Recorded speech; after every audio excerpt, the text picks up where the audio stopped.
So this time in the series on the science that disproves God, I promised you last week that I would get into one of the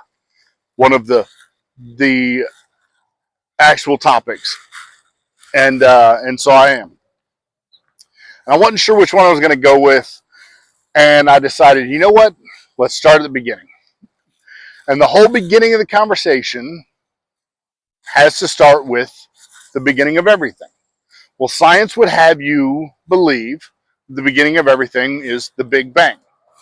Um, I saw a quote here a while back, and I don't think it's his quote, but where I saw it was Joe Rogan.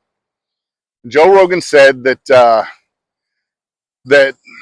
I'm going to misquote it, so I'm just going to paraphrase it.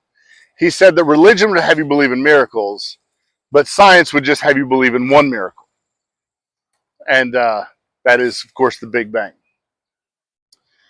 To put a fine point on it, that was a pun that I did not intend, but essentially, the Big Bang says that in the very beginning, there was one teeny tiny particle. Go ahead, man. There was one teeny tiny particle of super compact matter that, for no apparent reason, for at whatever random time, just suddenly, for no reason, exploded and created everything. And that is the one miracle that cannot be explained.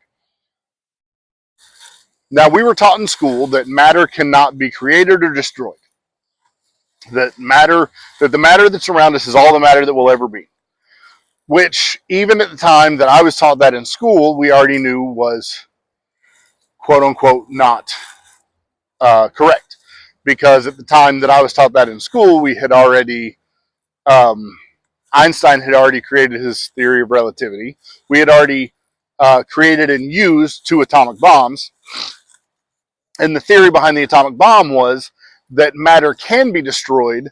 It just is converted into energy, and it's a very non-efficient conversion.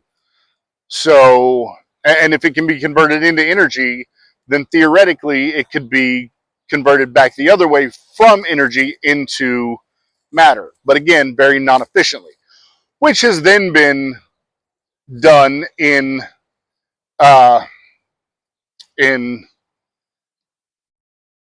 what is the word? I lost my word. Hadron colliders, I believe is the word. Correct me if I'm wrong. But that's been done. So they've taken these colliders, they have taken massive amounts of energy and small particles, they've caused them to collide, and then created new particles. What happens, though, is that when they create a new particle of matter, it also creates a particle of antimatter. So, as Isaac Newton said, every action has an equal and opposite reaction. So a new particle of matter creates a particle of antimatter. And then they found that if that particle of antimatter and that particle of matter are to meet, then they immediately react to each other and destroy each other, cancel each other out. So every time they've created a particle of matter, they've created a particle of antimatter. And every time that those 2 particles have come together, they have destroyed each other and canceled each other out. So as far as we have been able to determine, you cannot create matter without creating antimatter. Therefore, if our universe was created in the Big Bang in the way that they suppose that it was, then for every single ounce of matter in our universe, there should be a corresponding ounce of antimatter in our universe. Problem with that is, there's not. Antimatter in the wild is incredibly rare. Where'd it go? Because it could not have been destroyed if the matter that corresponds to it is still here. So the antimatter doesn't exist, but the matter still exists.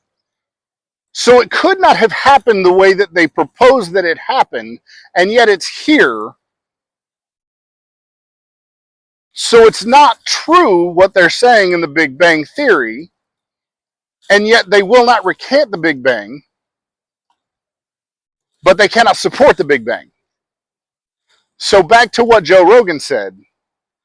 Science refuses God because they can't test, recreate, or put to the scientific method the creation story. You can't do it. Creation is not science because you cannot hold it to scientific method. You just can't. So they just discount God altogether because they can't play with him. However, they insist that because they can't play with God, that God doesn't exist. So instead of there being a God, they have to create a different answer from God. So they suppose an answer that they also cannot test or recreate or put to the scientific method. So instead of God, they create a God. Instead of faith, they create faith. Instead of religion, they create a religion. Big Bang's not science either. They just refuse to let you not call it science. Evolution's not science either. They just refuse to let you not call it science. Don't listen to what they're saying. Listen to what they're not saying. Choose for yourself, but choose with an open mind. Don't be biased because they tell you you can't not believe. Be biased in what are you hiding from me? Search out what they refuse to tell you and see if that holds as much weight or more than what they are telling you. That's what I'm saying. Yes, I have confirmation bias. I use that confirmation bias to search out what are you hiding? And then I look at what they're hiding and I see, are you hiding that for a reason? And more often than not, I find they are hiding that for a reason. The reason is because what they won't tell you holds as much or more weight as what they will tell you. I'll talk to you on the next one.